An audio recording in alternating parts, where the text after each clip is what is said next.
enough of that. All right.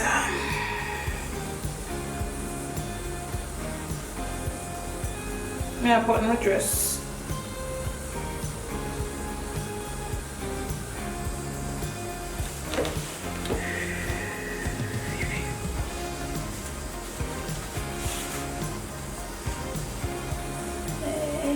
At store, big up yourself. This dress is from Etal. Yeah, it's from. This dress is from Etal. It's the dress that goes all the way down past my knee, but sexy and close. This is the sleeve. All right.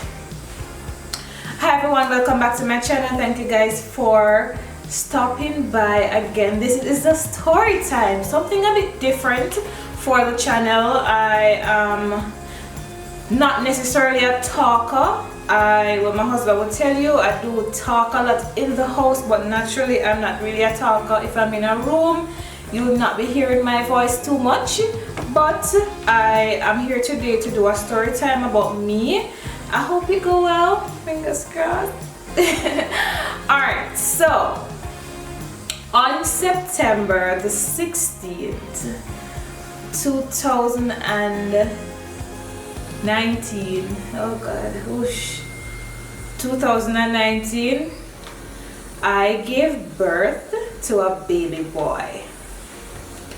I gave birth to a baby boy. I'm here to talk about my story. It is unique to me and it's always been my little testimony. It's always, I hope I don't get emotional. Please pray for me because I don't want to get emotional, because this is not the video for that, as I mentioned before. I just want to be able to express myself and to share my story with somebody. Alright, so got pregnant and we found out it was a boy. Alright, the process was was really good. My husband got morning sickness. I didn't. That's the first thing, which was very interesting, because when I asked the doctor why is he, throwing up and dizzy and all of that, they say it's a connection with the father and the mother. That was a bit interesting to learn. That was new.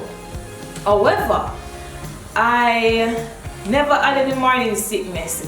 Pregnancy was maybe like 85 going towards a 90% okay. Going later into the pregnancy though, I had some issues when the baby moved, and sometimes I assume it's him kicking, and then I have to stop what I'm doing and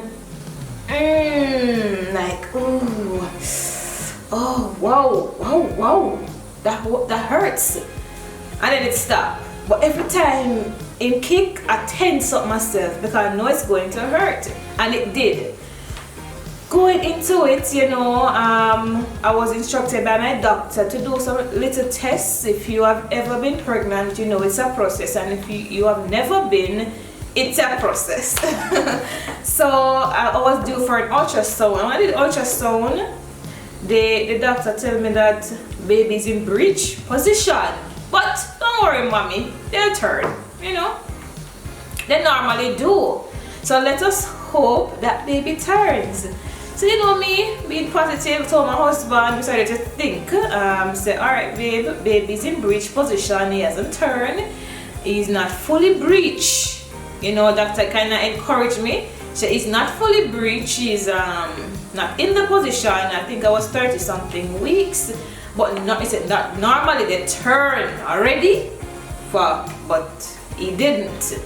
So then my husband started to pray and he started to ask God, and he said to me, and one night I cannot forget, Rashida, you're not going to do a C-section. And he said, wow, that feel encouraging. Obviously I believed him, because when I went back to the doctor, they told me that normally they stop doing breech delivery. It's not safe for the babies.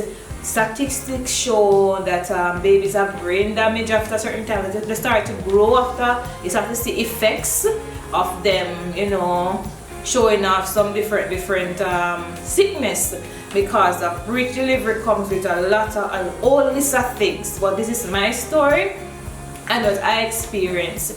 So let's fast forward into the story. It was time to have the baby. When I went for my monthly checkup and it starts to be more or less than a month now, the doctor told me that you're 3 centimeters dilated. I said to her, but I'm just here for a checkup. She said, well mommy, you're 3 centimeters dilated. Go home right now, pack your bags, head to the hospital. And that's what I did. When I went to the hospital, 3 centimeters not moving, so they sent me back home. That was like, I went the Friday and I went home back the Sunday.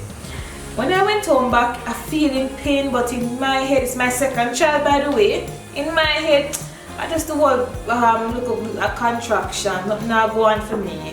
And them start get bad, but I feel like I have a high pain tolerance because me I bounce through my pain. Me not lie, me I move through my pain. Me I take my time, I get up and me I move through my pain. Anyways, my bed, going to the bed and I'm in the bed ready to just get some rest. Then I feel a rush of liquid come down and then I say, I don't want pee-pee.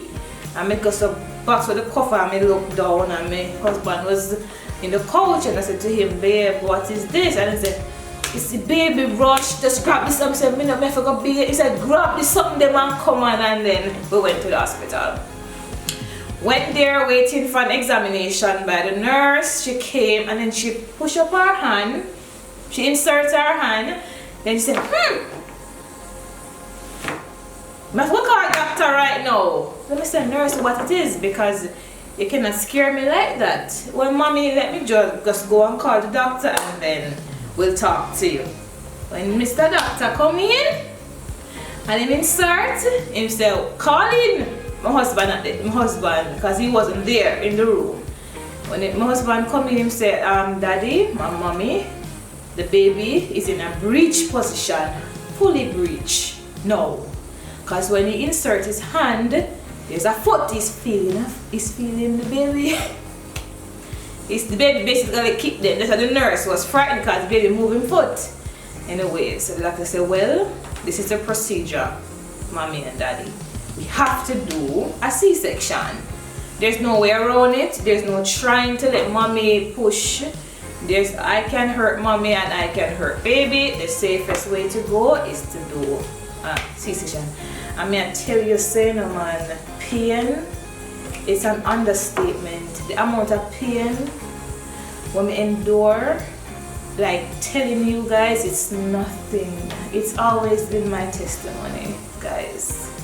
It's always been something really personal to me, and I feel like I can reach out to somebody and share my story with somebody because it was different. It was so different. The pain was intense. And when I break, because it was a natural thing going on, when I break for the contraction, I fret, I worry because I know when that it come back at me again, it's going to be 10 times what me just feel. So my husband was there and I waited for the nurse to come and prep me because I started to sign contracts. Sorry, I'm talking so fast. I hope I don't get emotional. We signed contracts and I was like, cut me, just cut me, take it out. Me not care about the cut, just get me out of this. And I like mentally I was preparing myself mentally to do the C-section. My husband signed and I did. Then the nurse came to prep me. In the room waiting for the nurse and the pain just have me. Then the nurse said, mommy, what are you doing in here? Nobody came to prep you for C-section. I said, no, I'm ready to go. It's a lot of pain. She said, alright mommy, come. She bring me in the room and she started to insert tube so I could urine. And she was explaining to me and she had talk and the pain and mess with me. She still had talk. And anyways, I got up, I did the insert, the tube was ready, I was in the gown. Then the theater man come with the bed to put me on it. When I came off the bed to go, because I was on a bed to do the insert and the tube. So I came off the bed now to go on the theater pusher, what they have. While coming off the bed, there was like something pulling, trying to pull your hand, like something pull out of me. I said, nurse, something is pulling out. She said, mommy, maybe your brain, you're in pain, you're panic, and it go away. It just stopped. I said, oh, I'm go on the stretcher now. When I'm going up on the stretcher, the thing they try when them use push people, I feel it again. Doctor said to me, Mommy, cause him a prep them now, you know. He's prepping his and you know, him hand them and the nurse them a help him and he said, Mommy, alright. You know, I was a pain, Mommy, but let me look to see what you say. So when him look, you see what me I say I pull out of me by itself was my boy. My boy was coming out of me footway by himself. He might deliver himself and the doctor said to me, alright Mommy, hear what you're going to do for me because a nurse came to my bed to tell me what happened. So this was, I went to the hospital at 9 o'clock, you know guys, 9 o'clock, and this was going to high. All of this took 30 minutes to happen, or maybe 20, because it was officially saying 9:30 I gave birth, so this was happening in the time frame. When you look up, the foot was coming out at the bottom, so he had to push up his hand to hold the back to save the child because he's coming out so fast by himself. So he had to push up his hand, hold his back and his bottom and say, Mommy, just give me all you got. Just one big push, give it to me. And I did not know where I found the strength. Dear God, I didn't know I could do this. And I gave one big push with everything in me. Guys, everything in me. And obviously I shouted, my husband heard me, said he couldn't believe it was me because in his head I'm at the theater because they're not seeing us. And I gave that push in maybe a second or two. That was how long it was because he was coming out by himself because the baby's pretty much going to hurt himself because he's coming out. So my body was expanding to accommodate his presentation, his entrance. So I gave that big push and then my baby boy came out. I felt like I did not deliver my baby boy. He did this thing by himself. He came out, he had no birthmark. He had no illness. There was nothing with this boy. This boy came out of me footway and it's a pain that went, when I had the baby and I went back to my bed to rest, oh God, pain. The pain was so bad. I said to one of the nurse, and she said to me, if you want some painkiller, I never understand what she mean. Come here, I say, I look at tenderness, me I feel it soon go away. So you know, I'm not really pack up myself at the pill, I'm just a baby. Then we called her back a nice little young Nigerian nurse. She was super sweet at the Maypen Hospital, that's where I gave birth. She was super sweet. She said to me, Mommy, are you okay? I know you had a spontaneous delivery. Let me know if there's anything for me to assist you with. And I said, Nurse, you know, I'm gonna feel well. There's pain down there. Not she. But the entire body, right around my waistline and stomach area a little bit. And she said, I want some painkillers. I said, yes, I want to try some. And I tell you, sir, I felt good, the pain. He said, says, this is called after pain. I know some women talk about it, but I never understood. So yes, when you give birth to your baby, there's some persons feel after pain. Because granted, it's my second child and my first, I never had an after pain. The baby came out and it was like I never had a baby. Every pain just gone, like I never had a baby. I just felt okay. And with this boy, I had after pain that was really terrible. The pain went away because I stopped taking the painkillers after a time. And yeah, and I had no tear down there, no stitches. With my daughter, I did a little bit because I wasn't following all the instructions. You know, it's your first, you panic. But for this one, no tear, nothing. And it's amazing. It's my little testimony, guys. I don't want this video to be long, but it's a story time testimony just giving you a little bit of personal information about me and some of my journey. It was an experience of a lifetime. It changed me. It changed my entire being as a human being. It changed my relationship with God also, for Him to remind me that He's awesome, He's always there. Even at the end, because I said to you guys, my husband told me that you're not going to get a C-section. And when I heard that I had no option but to get one, it's like, oh wow. Like you start to say, okay, is it that God, is it that we don't know what we want and it's best for us? It's like you kind of give up on God. You say, okay, after me ask God, say I don't want one, I'm still going to get one, but He knows best. That is where I was. But even at the end, when you thought that He has left you, He's not going to be with you, He's going to surprise you, He's going to show up for you. So I just encourage all of you to put Him first in every single thing that you do, because you might feel alone now, you might feel cold, you might feel stressed, you might feel like this is death pretty much, and this is what is going to happen to me. But He has a next thing coming for you, and He's going to show up for you, alright, because He did for me. Alright, take care guys. It's a story time, and it's a true story. It is my testimony, and I did not get too emotional because I'm happy it's the camera, so you guys can really see the details. But thank you guys so much for listening. I encourage you, persons who are currently pregnant, currently going through, you know, ups and downs with your pregnancy, or person even trying to get pregnant, keep the faith. And just when you think that God has forgotten you or gave up on you, He's going to show up for you, and He's going to surprise you. Might not be the way that you want Him to, because sometimes we have an issue as persons. We believe that I am expecting this specific accomplishment in this specific way, and if it doesn't go the way that I am expecting it to, I'm just going to give up. It's not for me. That is our problem as humans.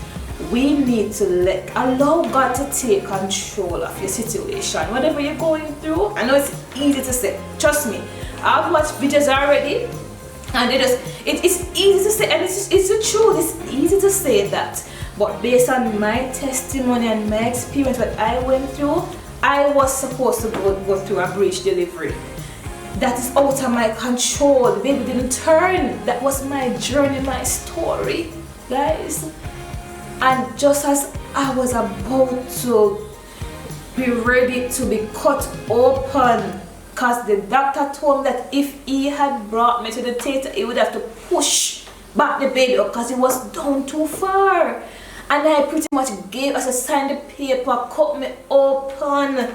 And at that point, when I was this close to cutting, the boy came out. So that's my testimony, guys. Have a good one. Enjoy the rest of your day and night. Keep safe. Remember that we have one Creator. Trust Him. Believe in Him. That's all it takes. Remember, serving God is a relationship. Don't believe that if you not love your neighbor, not treat them right, selfish and mean and disgusting, you go to church every Sunday, you're serving God.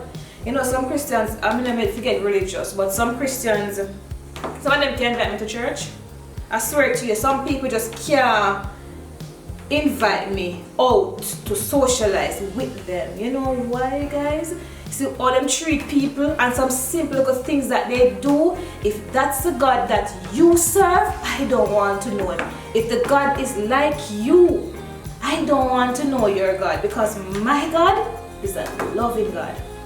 My God no mean, and my God no selfish, and my God caring, and my God loving. So check the God where you are served, because some people can't step to me about coming to church and participating, and when time you done, nobody can knock at your door. You're too proud, you have it figured out too much, you're God proud and you're God brag. No.